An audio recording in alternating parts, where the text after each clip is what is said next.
You said yesterday that with the early start today, that this may be the most dangerous game you've got, and you lead by 30 at halftime and you win by 54. What did you say in pregame and halftime? Well, first of all, whatever little tiny bit of credibility I ever had is now shattered, obviously. But I really believed it. This team, New Hampshire, won 19 or 20 games last year, I believe, have everybody or nearly everyone back. They'd already won 3 road games. In college basketball, when you win one road game, the road games are hard no matter who you play. On film, we were impressed.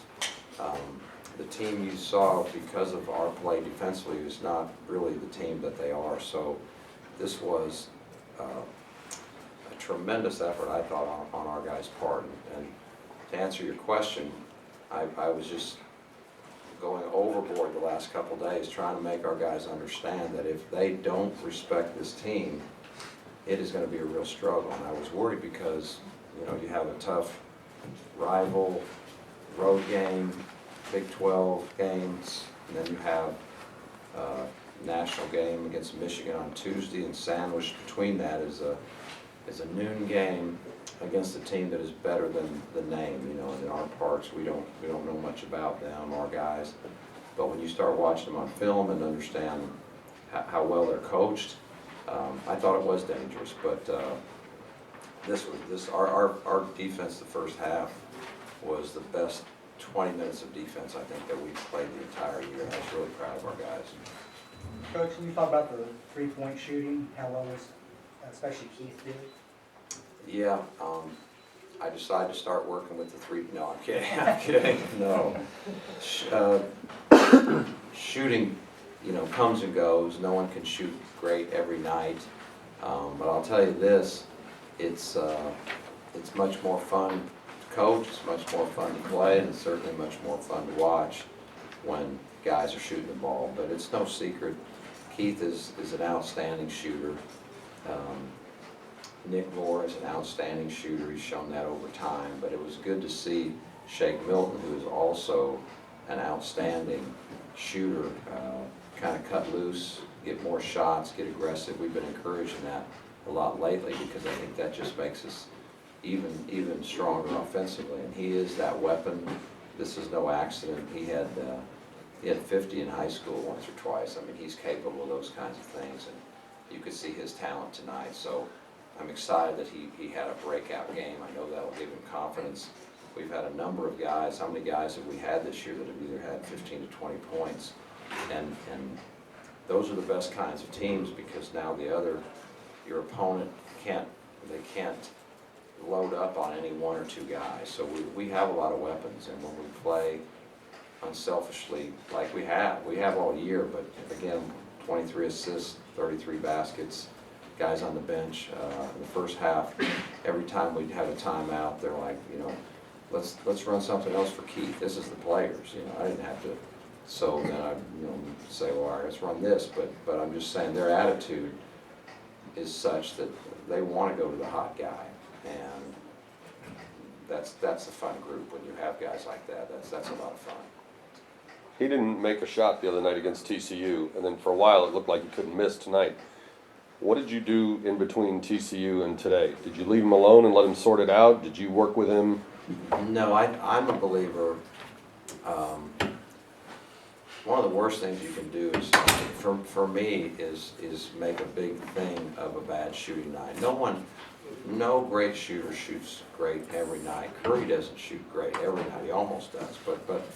But guys that have pride, they're gonna go work on it on their own, and you don't want to start getting all technical. So that's my belief anyway. So I wish I could tell you that I or we did something that was really smart, but no, we just tried to get him ready to play mentally. And I think, and here's another thing I believe in shooting. Maybe I believe this more than anything in the whole world of basketball, that if you want to have a really good shooting night, then put every fiber of your body before the game and your mind into winning the game. Put 0 into, boy, I want to score X number of points, or boy, I hope I shoot well. I think every time you do that, you almost guarantee you won't do that. You will not shoot the ball well. But I think when you are cut in to win, the ball seems to just find its way to the net. And that's something honestly, it might be the number one thing I believe in basketball. I experienced it myself, both ways, good and bad. And I've seen it so many times over the years in players. So that was really the only thing we did. Hey, you just worry about playing a great game to win and the ball going to the basket. And it certainly did. With him only taking 4 shots the other night, was he having a hard time getting open? Was he tentative, a combination? No, sometimes the game, well, we have a number of weapons, and sometimes the game's coming to you, and sometimes the game's going away from you, and you know, some of it's the coach, sometimes it's just the flow of the game. Part of it the other night was, you know, I just felt like we were trying to get into a driving game and create a lot of fouls, which paid off for us. Other nights, you know, the game goes another way. So I don't blame him in any way for whether he made shots or shot 4 times.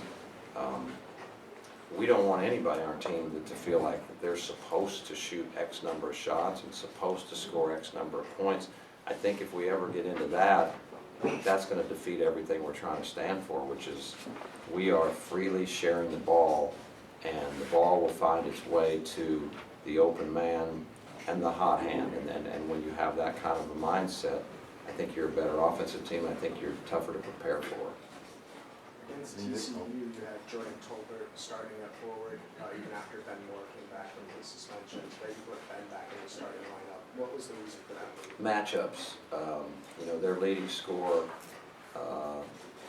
is a stretch 4, 3-point shooting, kind of a crafty guy. You almost call him a guard, a 3-4. And so Ben is our best guy to guard someone like that. So we waited till the very last minute, which is at the 10-minute mark. You have to put your starters to see whether they were going to start him at the 3 or the 4. If he started at the 3, we would have started Jordan and Marcus to get on a rotation with their 2 bigger guys. They're more conventional big guys. So that was the reason for that. But maybe that motivated. But I told him beforehand. I said, you know, maybe you don't start, but we're going to wait. We won't know till the last second. But it looked like it motivated him either way. You commented earlier about your defense, especially in the first half, and TCU, Brown, and Yale all hit a bunch of 3-pointers today you hold New Hampshire to 4 for 24. Was it simply their shots weren't falling as much, or did you change up the way your team defended on the perimeter? No, we don't like change. We do scattering for it, and there's certain areas where you always have to look. How are you going to guard their ball screens? And that depends on, well, what do their guys do once they screen? Are they pick and pop guy? Are they pick and roll? So you have to make adjustments there. Then you look at the post game. You say, okay, well, how good are their post players, and what do they do after someone throws the ball inside? Are they cutting? Are they splitting? And so those are kind of the simple preparation things you do. And you know, we put a lot of thought, our staff, and by the way, you know, we never talk about all the guys that are working so hard. I'm the only one that ever comes here, but a lot of guys are working very hard, scouting games and behind the scenes, but we put a lot of work into that, and we try to simplify a scouting report. But it's not, we've played some great defense this year, but we've also played some great defense and had guys shoot. TCU, we have a 9-point lead, and they throw 1 or 2 passes and shoot 2 28-footers that are guarded, and that's good defense. You know, that's just basketball, and it's going to happen. But tonight, we were more on task for a longer period of time than we have been all year. We were where we were supposed to be with the intensity we were supposed to have and the communication that we needed. It was without question the best defensive effort, and this is something we've been talking about, that we're our best defensively when our back's been against the wall. That's when we've been really good defensively, but we've had some, what I would call okay stretches. But tonight looked like the team that we hope will be each and every night, where every possession you've got to fight for it, and we are, you know, playing at a high level of intensity and awareness. Anything else? Coach, you guys held New Hampshire to 43% shooting inside the arc. Looked like they had a lot of looks closer to the rim? What defensively, what allowed you guys to keep them off balance and not getting a lot of great looks? We were swarming, you know, we played hard. We played really hard.